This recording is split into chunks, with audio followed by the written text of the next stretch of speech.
This is Arnold Kaiser with the Organization for International Cooperation. OIC promotes the use of ontology-based programs for foreign policymakers and related officials worldwide. Most people understand that self-serving dictators, rogue regimes, troublesome nuclear-armed states, and terrorist groups compromise our global security. Most people also understand that governments often fail to protect people from the abuse of human rights, human trafficking, genocide, and other tragic humanitarian challenges. People widely assume that officials are doing the best they can up against numerous and complex global problems. What most officials do not know is that it is possible to dramatically increase their problem-solving capabilities. We are promoting the use of short ontology-based programs to officials because of the dangers we all face. The simplest way to explain the programs is this.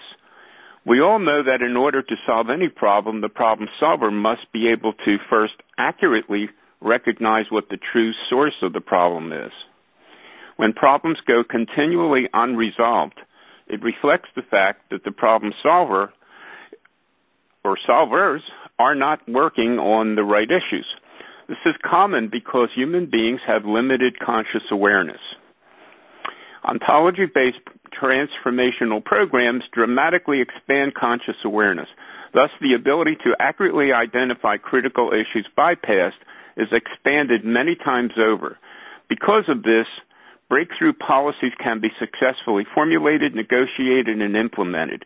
Security and humanitarian challenges currently thought to be overwhelmingly difficult can be resolved. One critical thing that officials participating in these mostly short programs will realize is that there is always more than one valid interpretation of the actions and words of others. Generally, they do not recognize this. Like other human beings, there is a tendency for officials to see the source of their problems as caused by the adversary, versus recognizing how their own actions play heavily into their many challenges. This is the blame game, which leads to the typical change the other party game.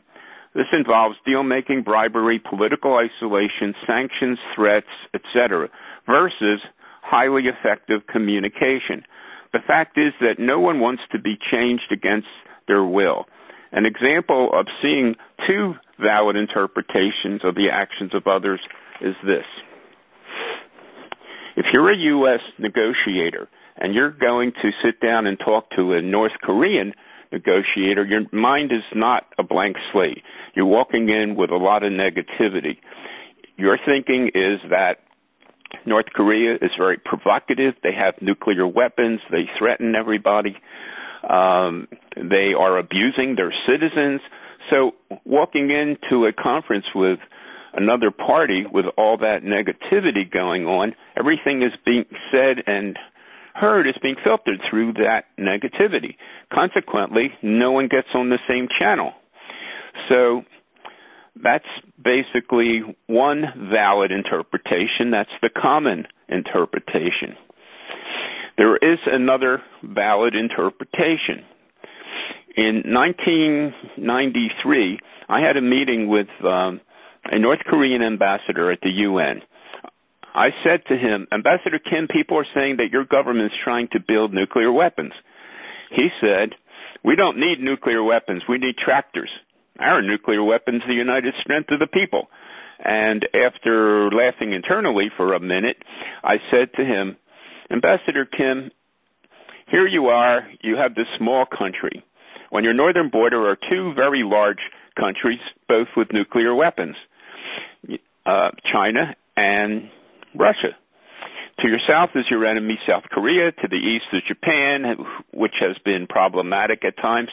And then there's the United States. We have submarines with nuclear weapons on them all over the Pacific, and we have troops in South Korea, too.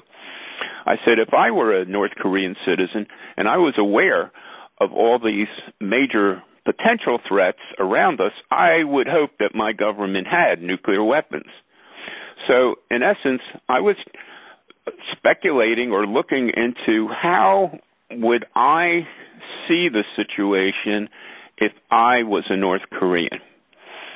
Now, That is also a valid interpretation. But going down that track would put everybody on the same channel. So, whereas the other has kept these negotiations and the six-party talks going on and on and on with no results. Anyway, that's pretty much a contrast between two valid interpretations. Every new possibility in technology, medicine, in engineering, communication, was a product of a sudden realization of a technique, substance, method, or principle previously bypassed. The continual insufficient level of conscious awareness and effective problem solving has made it possible for our world to grow increasingly more dangerous over time. We have today 9 nuclear-armed states, with Iran seeking to be the 10th. We have conflicts throughout the Middle East, Africa, and in the Ukraine now. 180,000 people were killed in Syria in the last 2-3 years. And they also have a couple million refugees from Syria into neighboring countries living in little camps. We have terrorists seeking weapons of mass destruction. It might be possible for terrorists to execute a multi-location attack like 9/11 with such weapons and kill hundreds of thousands of people that could lead to a global catastrophe. Thank you for listening. I look forward to speaking to you. You can reach us at 001-856-596-6679 if you're outside of the U.S. and Canada. Or if you're inside the U.S. or Canada, it's just 1-856-596-6679. Our web address is www.oic-world-peace.org. Thank you.